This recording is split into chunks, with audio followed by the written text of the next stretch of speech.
ஏங்க தல தோனி இந்த ஐபிஎல் சீசன் ஆடுவாரா மாட்டாரா? சீசன் ஸ்டார்ட் ஆனப்போ சென்னை என்ன சொன்னாங்கன்னா 2 வாரம் மிஸ் பண்ணுவார் அப்படின்னு சொன்னாங்க இன்ஜுரினால. ஸோ 2 வாரம் முடிஞ்சு நம்ம எல்லாரும் டெல்லி கேபிட்டல்ஸ் கூட வந்து அவர் வந்து கண்டிப்பாக ஆடுவார்னு எதிர்பார்த்தோம். பட் இப்போ வர நமக்கு கிடைக்கிற நியூஸ் என்னன்னா அவர் வந்து டெல்லி கேபிட்டல்ஸ் கூட கண்டிப்பாக ஆட மாட்டார். அது மட்டும் இல்லாமல் கொல்கத்தா கூட செவ்வாய்க்கிழமை மேட்ச்லேயும் ஒரு டவுட்டு தான் அப்படின்னு சொல்கிறாங்க.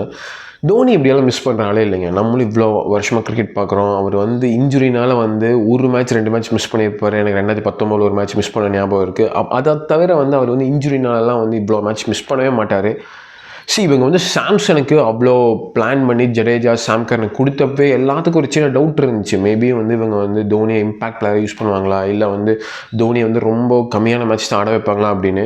எனக்கு என்ன தெரியுங்களா, தோனி நீங்கள் வந்து இப்படி தான் பண்ண போகிறீங்க, மேபி ஒரு 2-3 மேட்ச் தான் ஆட போகிறீங்க அப்படின்னா ஃபஸ்ட்டு தெளிவாக சொல்லிடுங்க எல்லாத்துக்கிட்டையும். இந்த தேவையில்லாமல் வந்து இந்த இன்ஜுரி அப்படிங்கிற விஷயத்தை எடுக்காதீங்க. உண்மையாகவே இன்ஜுரியாக இருந்தால் ஓகே, பட் இதை பார்த்தா அப்படி தெரிலங்க. உண்மையாக ஒரு இன்ஜுரி மாதிரி தெரியல எனக்கு தெரிஞ்சு. எல்லோரும் அப்படி தான் சொல்கிறாங்க. பிகாஸ் நீங்கள் அவர் ப்ராக்டிஸ் பண்ணுறதுல பார்த்தா ரொம்ப ஃபிட்டாக தாங்க இருக்கார். பிகாஸ் தோனி இதை விட ஒஸ்ட்டான கண்டிஷன்ஸ் எல்லாம் நமக்கு வந்து 2024 ஆடி இருக்காரு.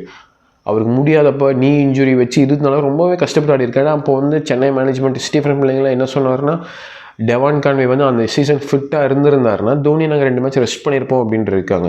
ஸோ அந்த மாதிரி டஃப்பான சுச்சுவேஷன்ஸ்லாம் தலை தோனி ஆடி இருக்காரு. ஸோ இப்போ வந்து இவங்க வந்து மேபி தோனி இல்லாமல் இந்த டீம் எப்படி பெர்ஃபார்ம் பண்ணுது அப்படின்னு செக் பண்ணுறாங்களா அப்படின்னு தான் எனக்கு தோணுது.